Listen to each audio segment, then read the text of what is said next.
PNR gold and diamonds సరుకు తక్కువ బంగారం ఎక్కువ. ఇప్పుడు మన వైజాగ్ లో జూలై 24న గ్రాండ్ ఓపెనింగ్.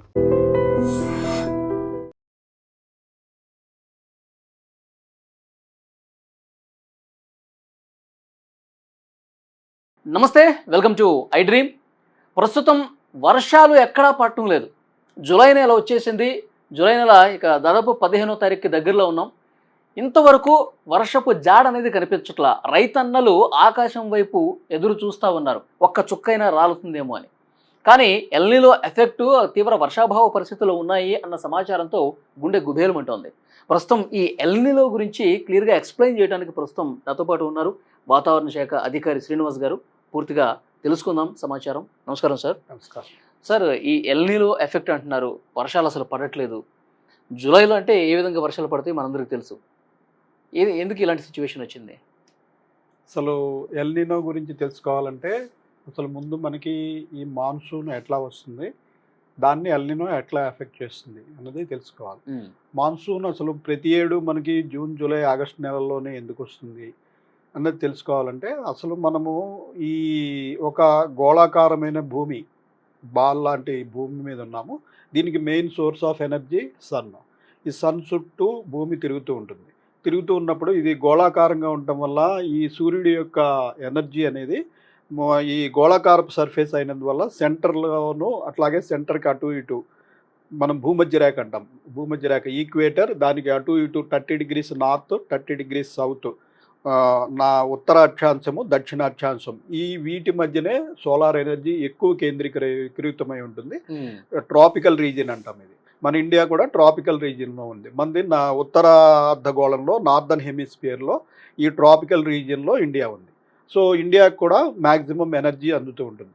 ఈ ఏరియాలోనే ఎక్కువ వెదర్ సిస్టమ్స్ వస్తుంటాయి. ఎందుకంటే మాయిశ్చరు, హీటు అనేది ఎక్కడ ఎక్కువ ఉంటుందో అక్కడ ఎక్కువ వెదర్ ఉంటుంది. ఈ వర్షాలు, తుఫాన్లు ఇటువంటివన్నీ ఈ రీజియన్లో ఎక్కువ ఉంటాయి.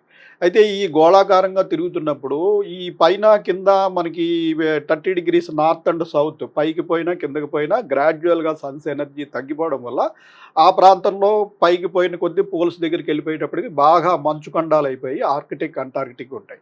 సో అక్కడ బాగా చల్లని ప్రదేశము, సెంటర్లో వేడి ప్రదేశం. సో ప్రకృతి, నేచర్ ఎప్పుడు ఏం చేస్తుందంటే రెండింటిని ఈక్వలైజ్ చేయడానికి ట్రై చేస్తుంటుంది. సో ఇటు నుంచి వేడి గాలులు పోల్స్ వైపు, అలాగే పోల్స్ నుంచి చల్లగాలులు ఈక్వేటర్ వైపు వీస్తూ ఉంటాయి. ఇవి దీనికి తోడు మనకి ఈ ఎర్త్ యొక్క యాక్సిస్ ఆఫ్ రొటేషన్ సూర్యుడి చుట్టూ తిరిగేటప్పుడు ఇలా నిట్టనిలుగా లేకుండా 23.5 degrees వాలి ఉంటుంది. ఈ 23.5 degrees వాలి ఉండటం వల్ల మనం 365 రోజులు పడుతుంది సూర్యుని చుట్టూ తిరగడానికి. ఇందులో ఒక 6 నెలల పాటు మనకి ఉత్తరార్ధగోళం, నార్దర్న్ హెమిస్ఫియర్ సూర్యుడికి దగ్గరగా వస్తుంది. మిగిలిన 6 నెలల్లో సదర్న్ హెమిస్ఫియర్ దగ్గరగా వస్తుంది. సో నార్దర్న్ హెమిస్ఫియర్ దగ్గరగా వచ్చినప్పుడు మనకి వేసవి కాలం.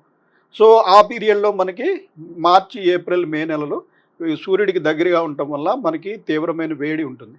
ముఖ్యంగా రాజస్థాను, నార్దర్న్ ఇండియాలో మనకంటే ఎక్కువ ఉంటుంది. రాజస్థాను, దానికి చుట్టుపక్కల ఉన్న ఆఫ్ఘనిస్తాను, ఇటు పాకిస్తాను, ఈ ఏరియా కొంత అంతా కూడా బాగా వేడికి వేడికి గురైనప్పుడు భూమికి ఆనుకుని ఉన్న ఈ గాలి పొరలు కూడా వేడెక్కి అవి తేలికైపోయి పైకి పోతాయి. పైకి పోవడం వల్ల అక్కడ లో ప్రెషర్ ఏర్పడుతుంది. సో ఈ రకంగా 3 నెలల పాటు వేడిమి ఉండటం వల్ల అక్కడ ఒక స్ట్రాంగ్ లో ప్రెషర్ ఏర్పడుతుంది. దీన్ని హీట్ లో అంటాం. ఇదే సమయంలో మనకి దక్షిణార్ధగోళం భూమధ్య రేఖకు దిగువకి వెళ్ళిపోతే అక్కడ శీతాకాలం కాబట్టి చల్లటి వాతావరణం ఉండటం వల్ల గాలి డెన్స్గా ఉండటం వల్ల ప్రెషర్ ఎక్కువ ఉంటుంది.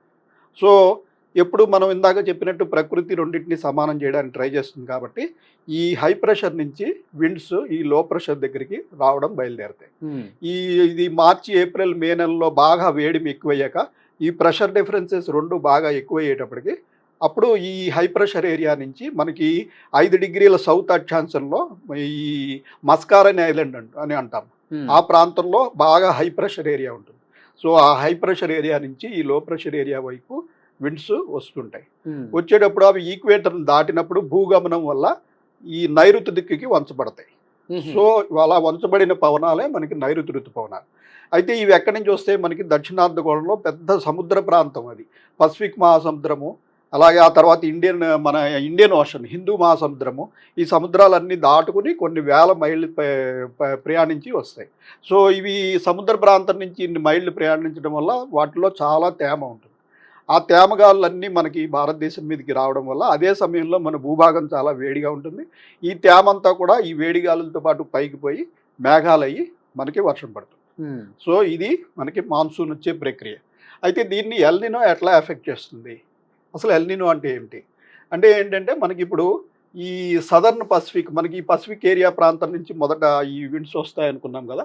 ఇది వచ్చేటప్పుడు ఇక్కడ ఈ ఇందాక మొదట చెప్పినట్టు ఈ భూమి మీద ఉన్న టెంపరేచర్స్ని ఈక్వలైజ్ చేయడానికి రకరకాల సర్క్యులేషన్స్ ఉంటాయి. అలా ఇక్కడ ఒక వాకర్ సర్క్యులేషన్ అనేది ఉంటుంది. ఈ వాకర్ సర్క్యులేషన్ ద్వారా ఇటు పోల్స్ నుంచి వచ్చే చల్లగాళ్ళు, ఈక్వేటర్ నుంచి వచ్చే వేడిగాళ్ళు మిక్స్ అవుతూ ఉంటాయి. ఇవి ట్రేడ్ విండ్స్గా మారి మనకి భూమధ్య రేఖను దాటుకుని వస్తాయి. సో ఆ సమయంలో మనకి ఈ పసిఫిక్ మహాసముద్రంలో ఇటు తూర్పు సెంట్రల్ పసిఫిక్ ఏరియాలో కనుక సముద్ర జలాలు, ఆ పసిఫిక్ సముద్ర జలాలు సాధారణ స్థాయికి మించి ఒక 0.5 degrees ఎక్కువ ఉన్నా కూడా దాన్ని ఎల్నినో పరిస్థితి అంటాం. అప్పుడు ఏమవుతుందంటే మన వైపు వచ్చే ఈ పవనాల యొక్క వేగం తగ్గిపోతుంది. ఈ ట్రేడ్ విండ్స్ యొక్క వేగం తగ్గిపోవడము, వీటిలో మాయిశ్చర్ తగ్గిపోవడము జరుగుతుంది.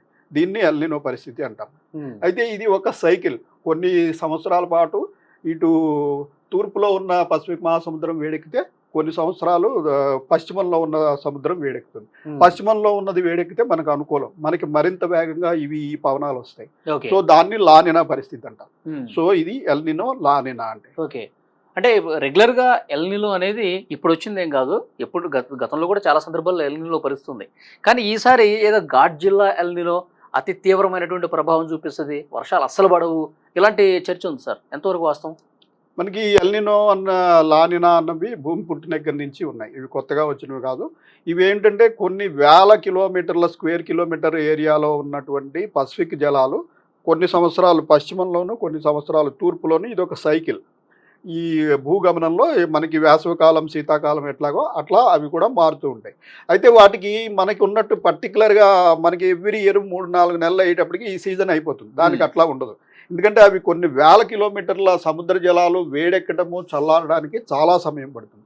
వేడెక్కాలన్నా చాలా సమయం పడుతుంది, మళ్ళీ చల్లబడాలన్నా చాలా సమయం పడుతుంది. సో ఒక్కొక్కప్పుడు ఒక్కొక్క ఫేజు 2 ఏళ్ళు ఉండొచ్చు, 3 ఏళ్ళు ఉండొచ్చు, అట్లా కొనసాగుతూ ఉంటుంది. మనం గత 4 ఏళ్లుగా లానినా ఫేజ్లో ఉన్నాం, మనకు అనుకూలమైన పరిణామంలో ఉన్నాం. దీనివల్ల మనకి పుష్కలంగా వర్షాలు పడాయి. లాస్ట్ ఇయర్ మన స్టేట్లో అయితే 30% అధిక వర్షపాతం పడింది. సో ఈసారి ఎల్నినో ఫేజ్కి వచ్చాం. ఈ సైకిల్ మారింది. సైకిల్ మారి ప్రస్తుతం మనకి ఐఎండి దగ్గర ఉన్న సమాచారం ప్రకారం జూన్ 2వ వారం నుంచి ఇంచుమించుగా అక్కడ ఎల్నినో పరిస్థితులు ఉన్నాయి. సాధారణ స్థాయిని దాటి పెరిగాయి.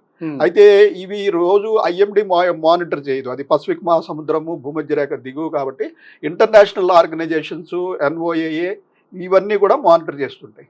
సో వారందరూ చెప్పేది ఏంటంటే యాక్చువల్గా ఇది రాగల 6 నెలల్లో తీవ్రంగా మారుతుంది. అంటే ఇది ఈ టెంపరేచర్లు 0.5 degrees దాటితే మనం ఎల్నినో అనుకున్నాం. 1 degree కంటే ఎక్కువైతే మోడరేట్ ఎల్నినో, 2 degrees కంటే ఎక్కువైతే సూపర్ ఎల్నినో. అది వారి కేటగిరైజేషన్. సో ఈ రాగల 5-6 నెలల్లో ఇది 2 degrees కంటే ఎక్కువ మారుతుంది అని ప్రస్తుతం ఇంటర్నేషనల్ మారబోతుంది అని మనకి ఇంటర్నేషనల్ వెదర్ రీసెర్చ్ సెంటర్స్ అన్ని కూడా ఆ రకంగా ఫోర్కాస్ట్ ఇస్తారు. అంటే వచ్చే 6 నెలల పాటు అసలు ఏం ఉండదా సార్ వర్షం? అంటే ఎల్నినోలో పూర్తిగా వర్షం ఉండదని కాదండి. ఎల్నినో వల్ల కొంతవరకు ఎఫెక్ట్ అవుతాయి మనకి. ఆ ఎఫెక్ట్ వల్ల మనకి ఐఎండి ఇచ్చింది ఏంటంటే గత మాన్సూన్ సీజన్ బిగిన్ అయ్యే ముందే మనకి ఎల్నినో వస్తుంది, ఇవన్నీ తెలుసు కాబట్టి ఈ ఎల్నినో వల్ల మనకి ఇంచుమించు 10% రేంజ్ తగ్గుతాయి. అంటే సాధారణం కంటే 10%. సాధారణం కంటే 10%. మనకి సాధారణ వర్షపాతం మాన్సూన్ సీజన్ లో ఓవరాల్ ఇండియా మొత్తం మీద యావరేజ్ చూసుకున్నట్టయితే 83 సెంటీమీటర్లు. ఈ 83 సెంటీమీటర్లో 10% మనకి తగ్గుతాయి ఈసారి అని ఫోర్కాస్ట్ ఇవ్వడం జరిగింది. అయితే ఇప్పుడు రేపు మిడ్ టర్మ్ మళ్ళీ జూలై ఎండింగ్ నాటికి ఈ 2 నెలల్లో జరిగింది, మళ్ళీ రాబోయే 2 నెలలు ఎట్లా ఉన్నది అన్నది మరొక నివేదిక వస్తుంది. అయితే ఈ 10% తగ్గడం వల్ల పెద్ద ప్రమాదం కాదు. కానీ ప్రమాదం ఏంటంటే ఎల్నినో సమయంలో మీకు డిస్ట్రిబ్యూషన్ సరిగా ఉండదు. అంటే కొన్ని ప్రాంతాల్లో అత్యధిక వర్షపాతం, కొన్ని ప్రాంతాల్లో పూర్తిగా ఎండిపోవడం. సో దీనివల్ల మీరు అటు ఇటు యావరేజ్ చేసుకుంటే మీకు ఫిగర్ దగ్గరికి వచ్చేస్తుంది, కానీ ఉపయోగం ఉండదు. లేదా 4-5 రోజులు అతి తీవ్ర వర్షాలు పడిపోవడము, తర్వాత నెలంతా డ్రై స్పెల్ ఉండడం, ఓకే. దానివల్ల కూడా ఉపయోగం ఉండదు. సో మెయిన్గా డిస్ట్రిబ్యూషన్ సరిగా అంటే ఉంటుంది. ఇప్పుడు ఉత్తర భారతదేశంలో బాగా వర్షాలు పడి సౌత్ ఇండియాలో అసలు పూర్తి ఏం లేకపోవడం అట్లా ఉంటుంది. అట్లా ఒకే ప్రాంతం అని కాదు, రేపు పొద్దున మనకి పడచ్చు. ఇప్పుడు మనం 10 రోజుల క్రితం చూసాం, మనకి adjacent గా ఉన్న మహారాష్ట్ర, కర్ణాటకలో 60 నుంచి 80 సెంటీమీటర్ల వర్షపాతం ఒక 2-3 రోజుల్లో పడిపోయింది. చిన్న ఆఫ్ షోర్ ట్రఫ్ తోటి మనం adjacent గానే ఉన్నాం, మహారాష్ట్రకి ఆనుకుని ఉన్నాం, కానీ మనకి ఏ వర్షము లేదు. మనకి అప్పటి నుంచి వర్షం లేదు. ఇది కూడా కొంచెం ఎల్నినో లాంటి ఫినామినా. సో మనకి adjacent గా ఉన్న రాష్ట్రంలో 60 నుంచి 80 సెంటీమీటర్ల వర్షపాతం పడినా మనకి ఏ వర్షపాతం లేదు, ఆ తర్వాత మనకి ఏమి లేదు. రేపు మనకి ఏమన్నా పశ్చిమ మధ్య బంగాళాఖాతంలో ఏదైనా అల్పపీడనం ఏర్పడితే మనకు కూడా ఒక 4-5 రోజులు విపరీతమైన వర్షాలు పడవచ్చు, కానీ తర్వాత డ్రై స్పెల్ వచ్చేయచ్చు. సో మీకు మెయిన్గా మనం ఈ 4 నెలల పీరియడ్లో ఎప్పుడు మనం అలవాటు పడింది ఏంటంటే డిస్ట్రిబ్యూషన్ సరిగా ఉంటుంది. అంటే రోజు ఎక్కడొక్కడ రెయిన్ పడుతుంది, అప్పుడప్పుడు భారీ వర్షాలు పడతాయి. దీనివల్ల ఏంటంటే మనకి పంట సాగుకి అలాగే తాగునీటికి ఉపయోగం. మీకు నెలలో పడాల్సిన వర్షం అంతా 2 రోజుల్లో పడితే అదంతా కొట్టుకుపోతుంది తప్పించి మీకు నిల్వ ఉండదు. ఇది దీనివల్ల ప్రమాదం. ఓకే సార్, ఇప్పుడు మీ అబ్జర్వేషన్ ఏంటి సార్? ఇప్పుడు 15వ తారీఖు ఉన్నాం మనం, ఈ జూలై ఎండింగ్ వరకు ఏమన్నా వర్షాలు పడే అవకాశం ఏమన్నా కనిపిస్తుందా? మనకి ప్రస్తుతం ఒక అల్పపీడనం ఏర్పడిందండి మళ్ళీ. అది అయితే ఎక్కడ మనకి ఉత్తర ఒడిశా దానికి ఆనుకుని ఉన్న పశ్చిమ బెంగాల్ తీరంలో ఏర్పడింది. ఇది సుదూరమైన ప్రాంతం మనకి. సో ఇంత సుదూరమైన ప్రాంతం అయినందువల్ల మన మీద ఎఫెక్ట్ తక్కువ ఉంటుంది. సో మనకి ఈ మాన్సూన్ సమయంలో ఇలాంటి అల్పపీడనాలు, సర్క్యులేషన్స్ లేదా డిప్రెషన్స్ ఇటువంటివి ఏర్పడినప్పుడు ఈ వేగంగా వస్తున్న మాన్సూన్ గాలులు ఈ సిస్టమ్స్ చుట్టూ సర్క్యులేషన్ అపసవ్య దిశలో తిరగడం ప్రారంభిస్తాయి. ఇలా అపసవ్యలో దశలో తిరగడం ప్రారంభించినప్పుడు వెనకాల వచ్చే మాన్సూన్ గాలులు కూడా ఈ అక్యుములేషన్ ఆఫ్ మాయిశ్చర్ ఉంటుంది, మాయిశ్చర్ ఉండి క్లౌడ్ ఫార్మేషన్ అయ్యి బాగా వర్షం పడటానికి అవుతుంది. అదే ఇవి మళ్ళీ సముద్రంలోకి పోయి మళ్ళీ బ్యాక్కి ల్యాండ్ మీదకి రావడం వల్ల మళ్ళీ ఈ మాయిశ్చర్ని కూడా మళ్ళీ బ్యాక్కి తీసుకొస్తూ ఉంటాయి. దీనివల్ల మనకి వర్షాలు పడుతుంటాయి. అయితే ప్రస్తుతం మనకి ఏర్పడిన సిస్టము ఆల్మోస్ట్ మనకి ఒరిస్సా, వెస్ట్ బెంగాల్ కోస్ట్కి సమీపంలో అంత దూరంలో ఉంది. సో దీనివల్ల మనకి ఎఫెక్ట్ చాలా తక్కువగా ఉండి ఓన్లీ ఉత్తర తెలంగాణలోని కొన్ని జిల్లాలు, తూర్పు తెలంగాణలోని కొన్ని జిల్లాలకే రాగల 2-3 రోజులు వర్షం పడే అవకాశం ఉంది. అట్లా కాకుండా మనకి ఈ కోస్తా ఆంధ్ర తీర ప్రాంతంలో ఈ ప్రాంతంలో కనుక మనకి ఏదైనా సిస్టమ్ ఏర్పడినప్పుడు మనకి ఎక్కువగా యాక్చువల్ వర్షాలు పడే అవకాశం ఉంటుంది. సో ఇటువంటి సిస్టమ్స్ మనకి ఈ ప్రాంతంలో ఏర్పడితే మనకి ఎక్కువగా వర్షాలు పడే అవకాశం ఉంటుంది. ఎందుకంటే ఇవి ఇలా అరేబియన్ సముద్రం నుంచి వచ్చిన గాలులు ఇవన్నీ కూడా ఈ ప్రాంతంలో సర్క్యులేషన్ తిరగడం ప్రారంభించడం వల్ల ఇక్కడ ఒత్తిడికి గురయ్యి ఈ వెనకన మనకి బాగా మాయిశ్చర్ అక్యుములేషన్ ఉంటుంది. దానికి తోడు ఇవి సముద్రంలోకి పోయి మళ్ళీ సముద్రం నుంచి ఇలా బ్యాక్ వస్తూ ఉంటాయి. సో ఈ ప్రాంతం అంతా ఇటు ఆంధ్రప్రదేశ్, తెలంగాణ అంతా మంచి వర్షాలు పడే అవకాశం. మీరు అన్నట్టు ఇక్కడ సిస్టమ్ ఏర్పడే పరిస్థితులు కనపడుతున్నాయి ఇప్పుడు సమీప భవిష్యత్తులో. ప్రస్తుతం మనకి ఈ నెలాఖరు వరకు కూడా పెద్దగా ఈ ప్రాంతంలో అంత సిస్టమ్స్ ఏర్పడే అవకాశం కనపడుతుంది. జూలైలో మనకి ఇటువంటి పెద్ద సిస్టమ్స్ కనపడటం లేదు. అయితే మనకి టెంపరేచర్స్ ఇటీవల బాగా పెరిగాయి. మనకి ఇంచుమించు 38 డిగ్రీల వరకు రాష్ట్రంలో టెంపరేచర్లు ఉన్నాయి. సాధారణ స్థాయి దాటి 6 డిగ్రీల వరకు కూడా ఎక్కువ ఉన్నాయి కొన్ని చోట్ల. సో ఇంత టెంపరేచర్లు ఉన్నప్పుడు మళ్ళీ ఈ మాయిశ్చర్ అయితే మామూలు సమయంలో కన్నా డెఫినెట్గా మాన్సూన్ సమయంలో మాయిశ్చర్ ఎక్కువ ఉంటుంది. సో ఈ అవైలబుల్ మాయిశ్చరు ఈ టెంపరేచర్ వల్ల క్యుములోనింబస్ మేఘాలు ఏర్పడి మనకి వేసవి కాలం లాగా అప్పుడప్పుడు షవర్స్ పడే అవకాశమే ప్రస్తుతం కనిపిస్తుంది. పెద్దగా సిస్టమ్స్ అయితే లేవు. మనకి ఆల్రెడీ ఇప్పటికి 33% లోట్లో ఉంది మనకి జూన్ 1 నుంచి ఇప్పటి వరకు చూసినట్టయితే. కొన్ని జిల్లాలు అయితే 60% పైగా లోట్లో ఉన్నాయి. సో ఇది కొనసాగే అవకాశం కనిపిస్తుంది. సార్, ఇప్పుడు ఈ పరిస్థితి మనం చూస్తున్నాం, వర్షాలు అయితే లేవు, దీనికి ఏమన్నా ప్రత్యామ్నాయ మార్గాలు ఏమైనా ఉన్నాయా? మనం వార్తలు వింటుంటాం సార్, ఎందుకంటే వర్షాభావ పరిస్థితులు ఉన్నప్పుడు క్లౌడ్ బరస్ట్ ఏదో చేస్తారు, ఆర్టిఫిషియల్గా ఏదో వర్షం పడేలా ఒక ప్రయత్నం జరుగుతుందా అని విన్నాం. ఏమైనా సాధ్యమయ్యే అవకాశం ఉందా అలాంటివి? ప్రస్తుతం అటువంటిది సాధ్యం కాదండి. ఇది ఎందుకంటే మీకు మాయిశ్చరే తక్కువ ఉంటుంది. ఇందులో మీరు క్లౌడ్లో మాయిశ్చరే తక్కువ ఉన్నప్పుడు దాని మీద మీరు క్లౌడ్ సీడింగ్ చేసిన ప్రభావం ఉండదు. కొన్నిసార్లు ఏమవుతుందంటే కొన్ని రెయిన్ షాడో రీజియన్స్, కొన్ని చోట్ల క్లౌడ్స్ మంచిగా ఫామ్ అయినా ఆ ప్రాంతంలో మనకి వర్షాలు సరిగా పడవు. అటువంటిప్పుడు ఈ క్లౌడ్ సీడింగ్ అనేది చేయడం వల్ల కొంత ఉపయోగం ఉంటుంది. కానీ ముఖ్యంగా మాన్సూన్ సీజన్లో మామూలుగా మాయిశ్చర్ చాలా ఎక్కువ ఉంటుంది. అయితే ఇటు ఎల్నినో ప్రభావం వల్ల మనకి ఈ గాలుల్లో తేమ తగ్గిపోతుంది కొన్ని చోట్ల. కానీ కొన్ని సందర్భాల్లో అత్యధిక వర్షపాతం కూడా నమోదవుతుంది. ఇవి తెరలుగా వస్తుంటాయి. వచ్చినప్పుడు ఒక్కొక్కసారి బాగా ఎక్కువ రావచ్చు. అప్పుడైతే ఇప్పుడు మనం తీసుకోవాల్సిన జాగ్రత్తలు ఏమిటంటే, అప్పుడప్పుడు మనకి ఈ పీరియడ్లో వర్షాలు పడవని కాదు, కొన్నిసార్లు భారీ వర్షాలు, అతి భారీ వర్షాలు కూడా పడవచ్చు. పడినప్పుడు దాన్ని మనం ఏం చేస్తాం, ఇటు పొలాల్లో అయినా ఇళ్లలో అయినా భారీగా వర్షం ఎక్సెస్ అయిపోతే ఎక్సెస్ ఉన్న వాటర్ని బోధన ద్వారా బయటకు వదిలేసేస్తాం. ఇప్పుడు ఆ విధంగా వదలకుండా ఇప్పటి నుంచి ఏం చేయాలంటే, ప్రతి పొలంలోనూ ఒక కుంట తవ్వుకుని రెడీగా ఉంచుకోవాలి. ఈ ఎక్సెస్ రెయిన్ఫాల్ పడినప్పుడు అందులోకి మళ్ళించి ఉంచుకుంటే తర్వాత మళ్ళీ డ్రై స్పెల్ వచ్చేస్తుంది. వచ్చినప్పుడు అందులోంచి తీసి వాడుకునే అవకాశం ఉంటుంది. సో ఆ రకంగానే ఇళ్లలో కూడా మనము ఈ వర్షపు నీటి చాలా ఫ్రెష్ వాటర్. యాక్చువల్గా ఫస్ట్ 5 minutes పొల్యూటెడ్ వాటర్ ఉంటుంది, అట్మాస్ఫియర్ లోంచి వస్తుంది కాబట్టి, ముఖ్యంగా సిటీల్లో. సో ఈ ఫస్ట్ 5 minutes వాటర్ వదిలేసిన తర్వాత వచ్చేది purest form of water.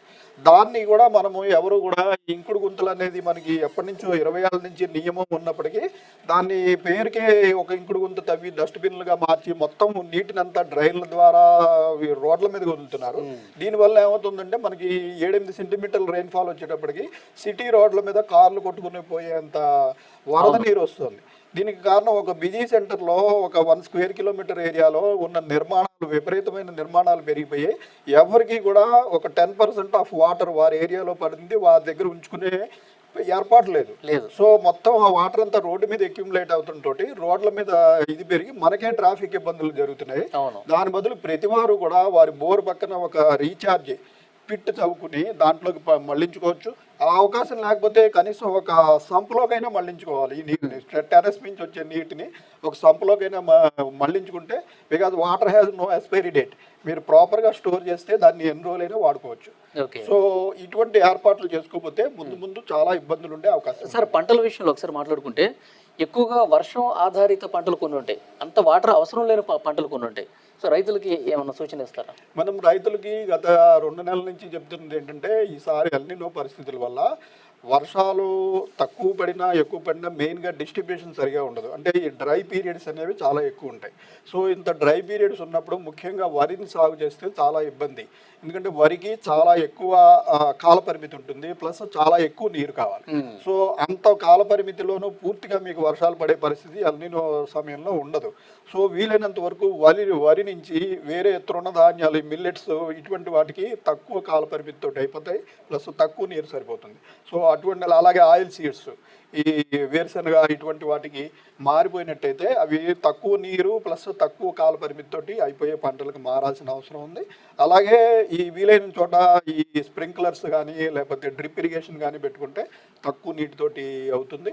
Plus ఒక నిర్మాణం మటుకు ఈ ప్రతి పొలంలోనూ ఎడిషనల్గా రెయిన్ పడినప్పుడు స్టోర్ చేసుకోవడానికి కూడా ఒక ఏర్పాటు ఉండాలి. దాన్ని బయటకు వదలకుండా ఒక ఏర్పాటు కూడా చేసుకున్నట్టయితే కొంతవరకు ఈ ఇబ్బందుల నుంచి బయటపడే అవకాశం ఉంటుంది. Thank you very much sir. Thank you.